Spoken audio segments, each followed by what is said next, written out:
for startups is around 90%.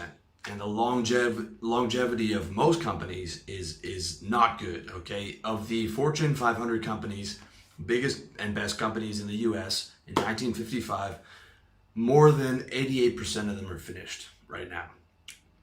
The average S&P 500 company has a lifespan of 15 years, okay? And these are the biggest, best companies in the world.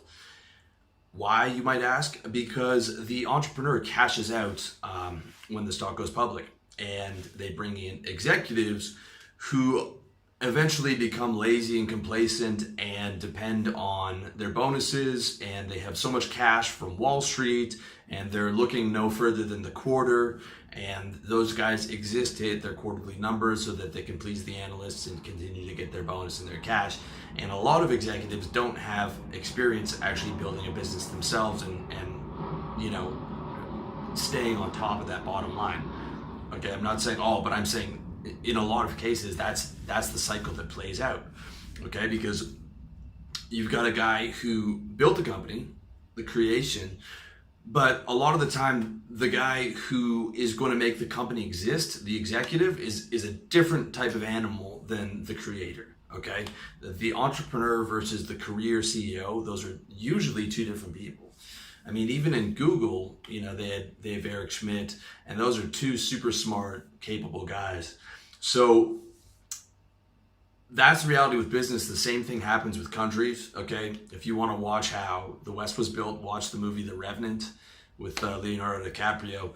Tough as nails pioneers coming over here, building cabins out of wood and logs and going through winter and forging and you know, building everything with their hands and farming and raising, you know, 7, 8, 9, 10 children.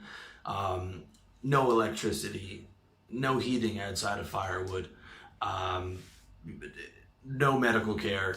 I mean, totally different type of animal. Extremely tough people and extremely hardworking people because they had to be to survive. All right, that was what it took to be able to create America and Canada. Okay. The result was, you know, the most prosperity the world's ever seen in America in the 20th century and late 19th century. But now it's America's 20 trillion in debt. Cost of living's through the roof. People are living these decadent, very comfortable, easy lives. People have become weak. You know, you've got people complaining about microaggressions, and you know, it's the easiest time to start a business ever. But more people are addicted to The Bachelor on TV, and they're addicted to their SUV and these very comfortable lives that the people who founded this company or the country had no idea would even be a reality because their lives were so hard. Okay, and so you're starting to see the cycle on Western countries now, and the cycle going up on Asian countries who are here in Thailand. People work, you know, backbreaking farm labor for you know, $200 a month. I mean, it's really crazy, and that's why Asia is going up. All right, whether it's a business or a country, there is no neutral. There is no neutral. It only looks like neutral in the moment because it's slow, because you can't see it in, you know, from one day to the next. The chart in hindsight, though, will show you that you're slipping, okay? Because everything has a life cycle, and it's creation, existence, destruction. Everything, right? Probably including this planet and possibly including this solar system, okay? But people think that things are going to last forever, all right? You're not promised tomorrow today, okay? If you're in neutral in your business, you are going down. You are going towards failure. Gravity brings a flat line down. If you're in neutral with your girlfriend and you guys are just in that like sort of safe, comfortable rut, that's going down, okay? Everything has peaks and valleys, but don't get it twisted. Don't think that neutral is on the curve of up. No, neutral is going down. There's no neutral. You just can't see it because it's slow. It's so slight, right? It's like the valley started. It's just real subtle at this point, okay?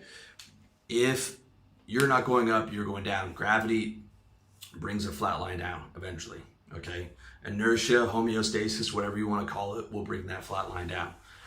If you're profit in your business is just maintaining every month and has been maintaining for the last couple of years, your business is failing. You just don't see it yet. Your business is failing. It's not like out of nowhere some magical explosion in profit is just going to happen out of luck. It is failing. You just can't see it, and one day you'll lose a couple clients, and then boom, 30% of your revenue is gone. And that's the beginning of the end. Unless, again, you dig in and you have to, break out of homeostasis and work really hard to push it back up. All right, but ideally you don't want to let that happen in the first place, okay? You want to see neutral as sort of as bad a signal as losing money, right? Because it's just the beginning of it. Like if I see something in neutral, I'm like, okay, that needs to be corrected, like right now, because that's not neutral, that's going down. I mean, that's the question. Like, how do you know you're in neutral?